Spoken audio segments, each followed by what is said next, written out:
우리 주님에게서 죽일 죄를 하나도 찾지 못했다.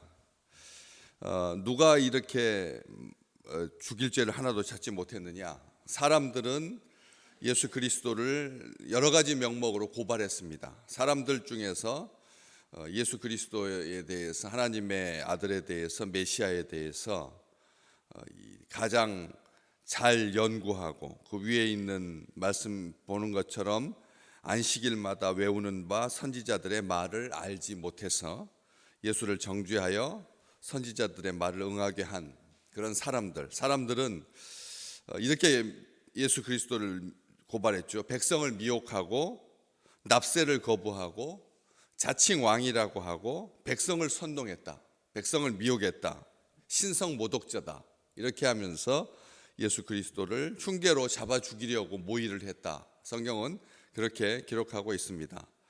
예수를 죽이기 위해서 그를 칠 거짓 증거를 앞세워서 그들로 하여금 증언케 하고, 그렇게 했지만 증언자들끼리 서로 맞지 않아서 그래서 억지였고 조작이었고 부끄럽게 되었다. 성경은 그렇게 기록을 합니다. 그럼에도 불구하고 사람들은 사형에 해당한 자로 예수 그리스도를 정죄하고 우리 법대로 처리해야 된다. 그렇다면 우리 법대로 따르자면 마땅히 처형되어야 할 사람이다. 신성모독이라고 하는 가장 큰 죄목으로 예수 그리스도를 정죄하고 우기기 시작하고 소리 질렀습니다. 그럴 때 죽일 죄를 하나도 찾지 못한 사람들이 성경에는 계속 등장합니다. 제일 1차적으로 이 문제와 관련해서 재판을 담당했던 빌라도는 로마의 5번째 총독입니다.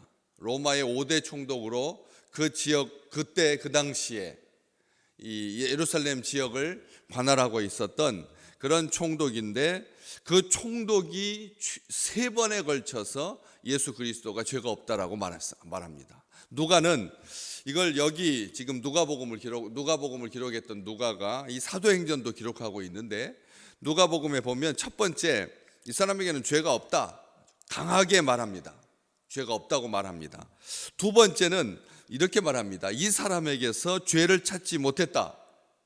이 사람에게서 죄를 찾지 못했다. 그가 행한 일에는 죽일 일이 없다. 이렇게 말합니다. 그리고 세 번째는 뭐라고 말하느냐면, 나는 그에게서 죽일 죄를 찾지 못했다라고 최종적으로 말합니다. 한결같습니다. 빌라도는 예수 그리스도에게서 죄를 찾지 못했습니다. 죄를 찾지 못하는 사람이 있을 수가 있겠습니까?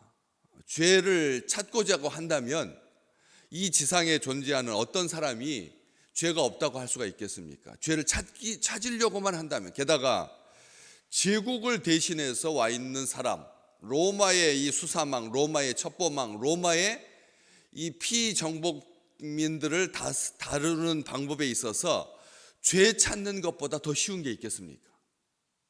다른 것은 어려워도 죄를 찾는 부분에 있어서는 이 로마 제국이 가장 앞서 있었고 가장 탁월합니다. 그 사법제도부터 시작해가지고 모든 시스템 자체가 죄를 한번 찾고자 한다면 절대 물러서지 아니하는, 반드시 찾고야만은, 그래서 결국은 의도한 대로 사람을 살리기도 하고 죽일 수도 있는 권력이라고 하는 것이 가진 속성이 그것에 특화된 건데, 이 빌라도가 충분히 찾을 수 있습니다.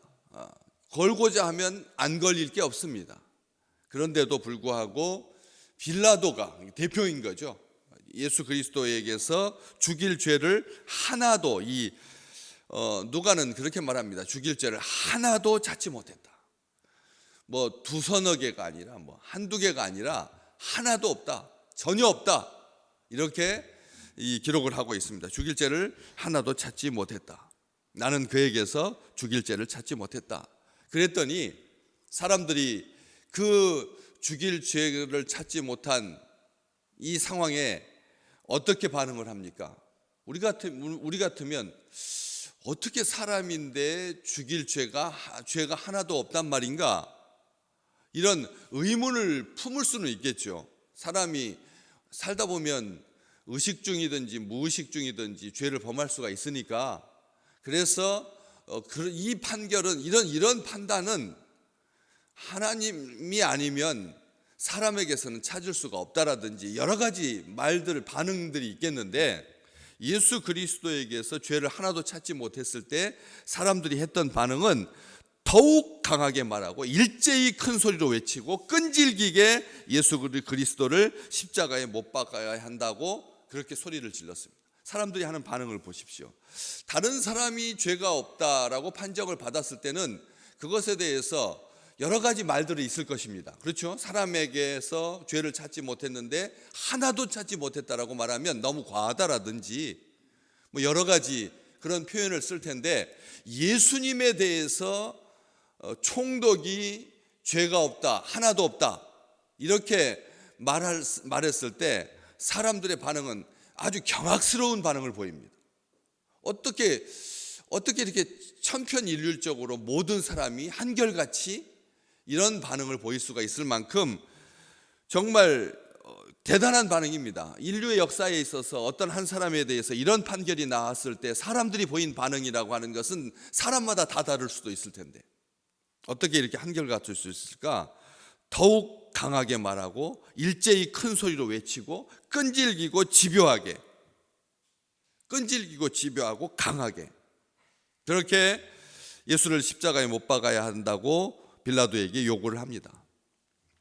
그러자 빌라도는 계속 말합니다. 그때도 그렇게 말했으면 사람들이 그렇게 소리 지른다 그래서 총독이 사람들이 소리 지른다고 물러선다면 이게 총독이 아닌 거죠. 그렇지 않겠습니까? 사람들한테 이 약점을 잡힌 것도 아니고 제대로 판결한 건데, 그 판결에 대해서 사람들이 요청한다고 해서 재판을 번복한다면 이것은 뭐 자존심의 문제를 떠나서 같은 로마 사람들끼리 그렇게 말을 한다고 해도 안 물러설 텐데, 자기가 다스리고 있는, 자기가 정복한 그런 이스라엘 사람들한테, 유대인들한테 이렇게 한 발 뒤로 물러선다라고 하는 것은 이거 수치죠, 수치.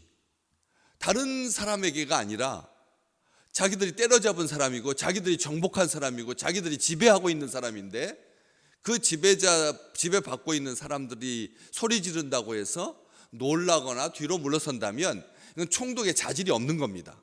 이거 인간적으로 봤을 때도 그런 겁니다. 그런데 그렇기 때문에 빌라도는 물러서지 않습니다. 이 사람은 죽을 짓을 한 일이 아무것도 없다. 이 사람은 죽을 짓을 한 일이 아무것도 없다. 그렇게 단호하게 말합니다. 게다가 아내가 자꾸 꿈자리가 뒤숭숭합니다.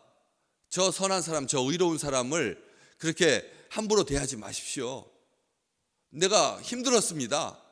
아내의 말을 듣고 그래서 어떻게라도 이 사람에 대해서는 죄를 뒤집어 쓰여가지고 그런 일들이 발생하지 아니하도록 잔뜩이나 긴장하고 있었는데, 사람들이 자꾸 신경을 긁어대는데도 불구하고 이 빌라도는 끝까지 방어하려고 하고 아무 죄도 찾지 못했다라고 말합니다. 그런데도 마침내 성경은 그렇게 기록합니다. 그들의 소리가 빌라도의 소리를 이겼다. 그들의 소리가 빌라도의 소리를 이겼다. 밀란과 살인죄로 중형을 받고 이제 죽을 날만 기다리고 있는 바라바를 대신 놔주게 되는, 결국은 우리가 지금 신앙 고백하고 있는 본디오 빌라도에게 고난을 받으사 십자가에 못 박혀 죽으시고, 이렇게 이 상황이 이렇게 돼가고 있다라고 하는 것이죠. 밀란과 살인죄로 수감 중인 바라바, 이 사람은 용납받을 수 없는 죄인 중에 죄인이었습니다. 그런데도 불구하고 결국은 예수와 맞바꾸게 되는 이런 일들을 저지르게 된다는 것이죠. 그런데 우리 고린도 후서 5장에 보면 바울이 지금 이렇게 지금 비시디 안디옥 교인들 앞에서 회당에서 안식일에 예수 그리스도에 대해서, 복음에 대해서 설명하고 말하고 있는데, 고린도후서 5장 21절에 보면 바로 이 사건과 관련하여서 이런 어떤 조그만 단서를 우리에게 허락해 줍니다. 뭐라고 말하냐면, 하나님이 죄를 알지도 못하는 그리스도에게 우리의 죄를 대신 지우신 것은, 이렇게 표현을 합니다. 죄를 알지도 못하신 그리스도. 이것은 조금 너무 단적인 표현 아닙니까? 이 세상에 사람으로 육신을 입고 이 땅으로 오셨으면 사람은 성정상, 본능상 죄에 대해서는 모를 수가 없는 거죠. 어떻게 죄를 알지도 못했다라고, 이게 두 번 강조함, 알지 못했다, 이게 두 번 강조하고 있는데, 완전하게 강조하고 있는 건데, 사람이 어떻게 죄를 알 수 없습니까?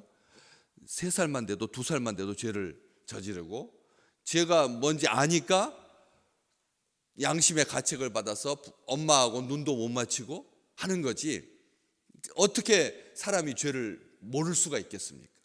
그런데 바울은 분명하게 말합니다. 하나님이 죄를 알지도 못하신 그리스도에게 우리 죄를 대신 지우신 것이라고 말합니다. 그러면서 왜 죄를 알지도 못하신 분한테 우리 죄를 대신 지우셨느냐? 우리가 그리스도 안에서 하나님에게 의롭다고 인정받을 수 있도록, 우리가 하나님 안에서, 우리가 그리스도 안에서 하나님에게 의롭다라고 인정받을 수 있도록 죄를 알지도 못하신 그리스도에게 우리의 죄를 대신 지우셨다, 그렇게 기록하고 있거든. 우리 주님께서 에이, 어떻게 죄를 모를 수가 있나, 아시면서도 죄를 안 지었지, 우리가 이렇게 생각하잖아요. 아니, 그럼 죄를 모르는 것은 하나님의 그 완전한 지식에서 공백이잖아요. 우리 그렇지 않아요? 그런데 여러분 기억하십시오. 죄를 아는 것은 완전한 것이 아니라는 것을. 우리 생각, 그건 인간의 생각인 거죠. 하나님인데 어떻게 죄를 모를 수가 있을까? 말도 안 되는 거다. 이 지상에 존재하는 모든 인간은 다 아는데 그걸 모르면 우리 하나님은 다 아시는 것이 아니다. 이게 굉장히 위험한 생각이라는 거죠. 우리 주님은 죄를, 바울이 말한 게 아닙니다. 하나님께서 그렇게 기록하게 하셨고, 실제로 우리 주님은 죄를 알지도 못하셨습니다.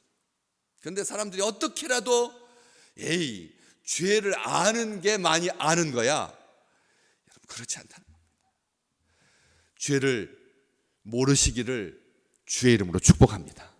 자, 다 아는데 내가 참은 거야, 이거하고 죄를 모르는 것, 이것은 은혜의 차원입니다. 하나님의 백성은 흠도 점도 없게 하려고, 흠도 점도 없게 하려고, 이 시대에 죄를 모른다라고 하는 것이 말이나 됩니까? 오늘 사실 때 보이는 게 다 죄인데, 우리 주변을 감싸고 있는 것이 다 죄인데 어떻게 죄를 알지 못할 수가 있겠습니까? 그러나 하나님의 백성은, 하나님의 사람은 순결하여서, 순전하여서, 온전하여서, 거룩하여서 예수 그리스도의 신부로, 알면서 모르는 것은, 이것은 이 표현은 사람들이 자기 죄를 합리화하고 미화시키기 위해서 하는 표현이지 절대 좋은 게, 선한 게 아니라는 거죠. 죄에 대해서는 미련하라, 선한 데는 지혜롭고 죄에 대해서는 미련하라. 이 미련이라고 하는, 미련한 거, 사람들은 그걸 쑥맥이라고 하고 이건 바보 같다라고 하고, 죄를 어떻게 알면서도 안 지을 수 있는 그 인내심을 더 귀하게 보지만, 죄를 모르는 것이 하나님의 축복이라는 거죠. 자녀들 키우시고 세상을 살아가면서 우리가 절대 그럴 수는 없는데도 불구하고 우리 주님께서 그렇게 죄를 알지도 못하셨다. 그러니까 우리의 주님이신 거죠. 하나님이신 거고, 하나님이 죄를 알고 사람을 창조하고, 죄를 알고 선악을 알게 하는 나무를 동산 중앙에다 놓고, 이렇게 만약 했다면 우리 하나님은 덫을 놓는 분이십니다. 그것은 온전한 게 아니에요. 그건 하나님이 아니시라는 거예요. 하나님은 의로우신 분이신데, 의롭다라고 하는 그 말에 죄를 알면서도 안 지었다라고 하는 말이 들어가 있지 않다는 것이죠. 한 가지를 분명히 하셔야 합니다. 우리가 이 땅에 살면서 그 누구만 예수 죽일 죄를 하나도 찾지 못하였습니까? 십자가에 같이 못 박혔던 행악자 중에 한 사람이 자기 동료한테 했던 말 여러분 기억하십니까? 이렇게 말했습니다. 이 사람은, 예수는 이 사람이 행한 것은